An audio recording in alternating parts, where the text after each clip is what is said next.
From BBC Learning English, this is Learning English from the News, our podcast about the news headlines. In this programme, Trump's tariffs. Hello, I'm Beth. And I'm Neil.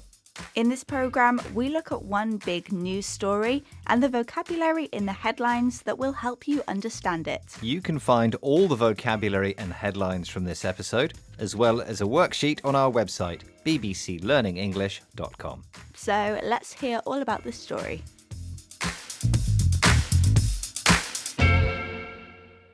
US President Donald Trump has started imposing tariffs on imports into the USA. Tariffs make imports more expensive, a cost which is often passed on to consumers who have to pay more for imported products. Now, Donald Trump has imposed 10% tariffs on all Chinese imports into the US. He says the Chinese tariffs are a response to the economic situation between the two countries and to help stop drugs coming into the US, which he partly blames on China. Now, China has said that in response, they will add tariffs onto some American goods. Trump has also threatened to impose 25% tariffs on Canada and Mexico, but these have been suspended. That means delayed for 30 days. So let's have our first headline. This is from MSN. China announces tit-for-tat tariffs as US levies come into effect. And that headline again from MSN. China announces tit-for-tat tariffs as US levies come into effect. So this headline says China has announced its own tariffs as the US tariffs come into effect. That means start in China. And we're interested in this expression, tit for tat. It's a funny little phrase, Beth, but what does it mean? Tit for tat. Okay, so this expression describes the following situation.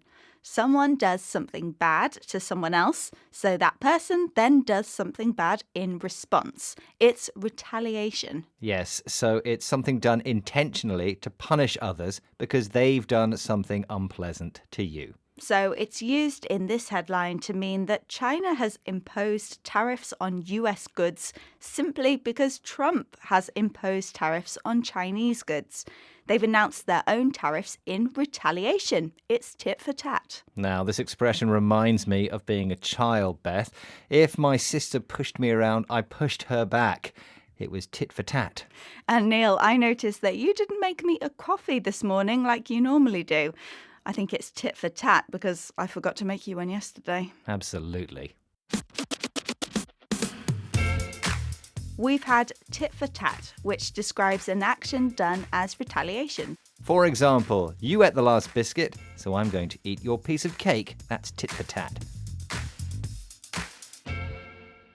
This is Learning English from the News, our podcast about the news headlines. Today, we're talking about the tariffs imposed by Donald Trump. Donald Trump first talked about imposing tariffs on other countries in his election campaign, and our next headline is about that. And this is from CNN. As Trump's tariff pledge comes due, he vows to follow through on key campaign promise. And that headline again from CNN. As Trump's tariff pledge comes due, he vows to follow through on key campaign promise. This headline is talking about Trump's election campaign promise to impose tariffs. He said he's going to do it, and now he is doing it. He's following through on his promise, and follow through on is what we're looking at. Neil, what can you tell us? Now, if you follow through on something, you do something until it's completed.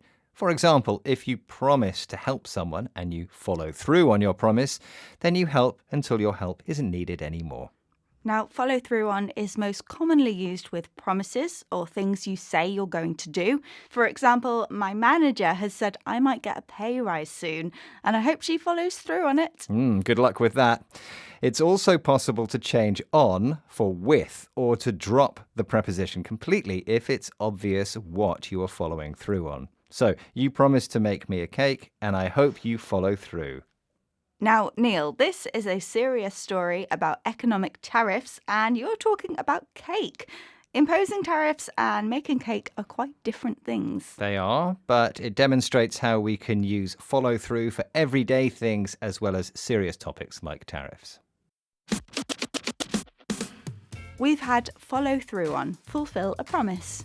For example, he said he'll give me his prawn curry recipe. I hope he follows through on it because it's so tasty. This is Learning English from the News, our podcast about the news headlines. Today, we're talking about Trump's tariffs. Now, according to some, the threat of tariffs has actually worked. Trump has threatened governments like Canada and Mexico into doing what he wants. Since Mexico and Canada were threatened with tariffs, both have agreed to stricter border security and are taking bigger steps to address drug trafficking, specifically the drug fentanyl. And this is exactly what Trump wanted. So our next headline comes from The Telegraph in the UK, and it is, Trump's tariffs are already bearing fruit. And that headline again, Trump's tariffs are already bearing fruit. And that is from The Telegraph in the UK. Now, this headline says Trump's tariffs are bearing fruit, and that's the expression we're going to look at. What do tariffs have to do with apples, bananas, and other fruit, Beth? Well, literally, if a tree bears fruit, meaning produces fruit, then that's a good thing. But in this headline, the expression is used metaphorically. If something bears fruit, then it produces successful results. Yes, so according to the headline, Trump's tariffs are already producing successful results for Trump.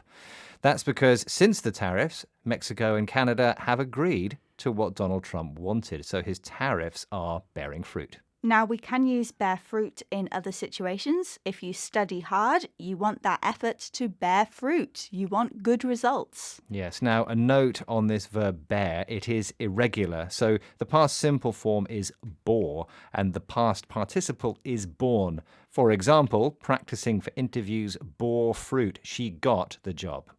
Now, a similar expression to bear fruit is pay off. And at the moment, we can see lots of headlines saying that Trump's tariffs are paying off for him. They've achieved what he wanted in Canada and Mexico. They're bearing fruit.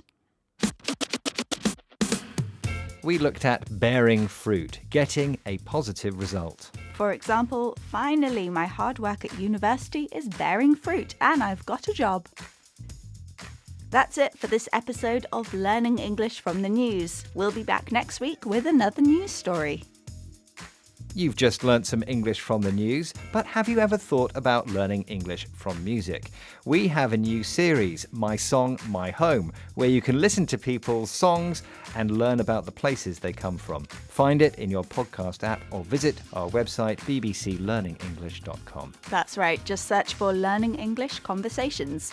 And don't forget to follow us on social media as well. Find us at BBC Learning English. Bye for now. Bye!